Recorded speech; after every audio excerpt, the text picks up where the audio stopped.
welcome back onto the Norfolk Broads, and at last a little bit of warmish weather, some bright sunshine this morning with blue skies. River's getting pretty busy behind me already. Sunday morning, we've had the evening here and night at the cottage and woken up to an absolutely beautiful streaming sunshine morning. Giving you a few glimpses through this hedge over onto the water meadows beyond, where we've got grazing cattle this year. This is the long view over, looking north up towards the North Norfolk coast. No cattle in the foreground this morning. We'll probably find some as we go further down the drive, but let's have a little look around this garden and see what's coming on. This rose border that we worked on last weekend really coming on with the warmer weather and wet.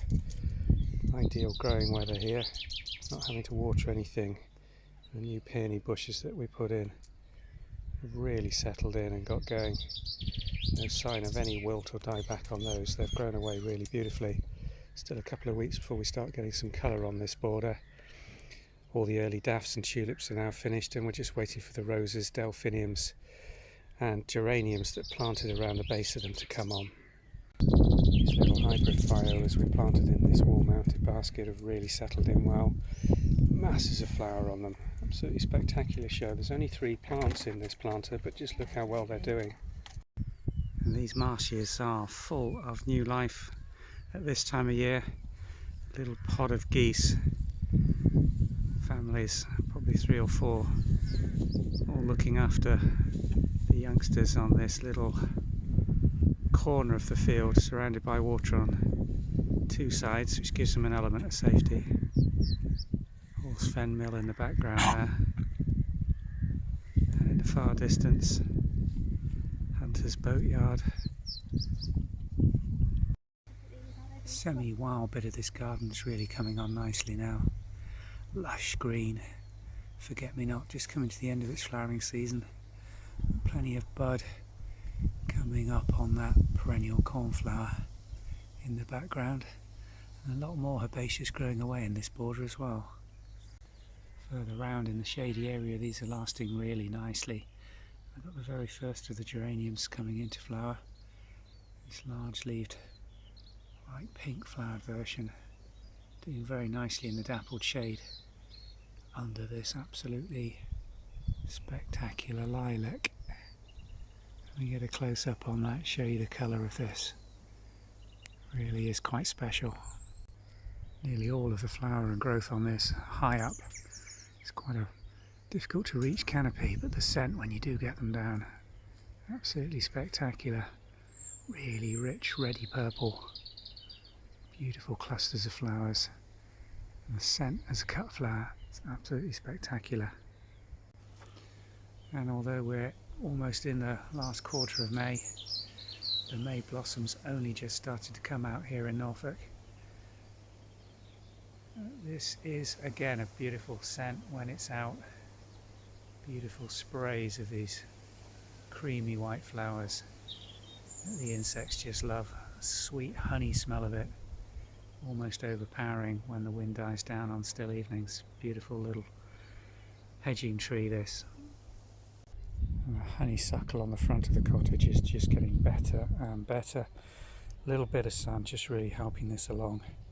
But again, another heavily scented plant, interspersed with this wisteria, quite a haphazard fashion. I'm not sure if the colour combination works, but the scent certainly does, and really filling in this area around this window.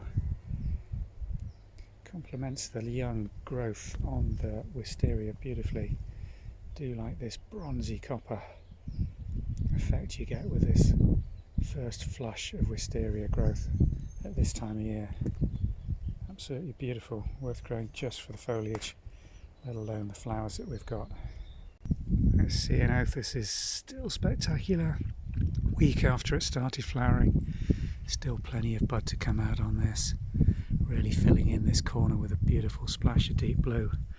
And the underplanting with the euphorbia, although it's collapsed, still a lovely contrasting colour palette from the deep blue down onto this lime green under planting of foliage. A Brayburn apple blossom at its peak now, just starting to go a little over up on the top in the sunny aspect, but on the north face it's still very much a feature. And coming through we've got another lilac here, this time a creamy white one. Again, beautifully scented, lovely limey white colour, beautiful large bracts of flowers. Again, doing very nicely, and the last of the camellia flowers just now carpeting the floor, really at the end of their flowering season. I'm needing a little bit of tidying up. Still a little bit of bud, having said that, if you look closely, but the green shoots now starting for next year's growth. Definitely past its peak, but still a little splash of colour from a distance. So everything's coming on very nicely here at the cottage. Got a bit of tree work to do with these willows that we've got dieback and fungus disease in. We've got some young plants that we've planted away from the base of these, but we do need to get in with a chainsaw and remove that wood this year. Could just let it naturally fall. Probably what I will do is leave some of the stumps as we have in the foreground for the ivies to come up. They really do form a lovely natural habitat for butterflies and other insects and small mammals to live in over the summer months here. Storm clouds are coming in again. Got to make the most of the sun we're getting here this spring. It's all too short-lived, but we're not having to water, which is the bonus, I suppose. So I hope you've enjoyed the little tour and update. Hopefully show you more next week.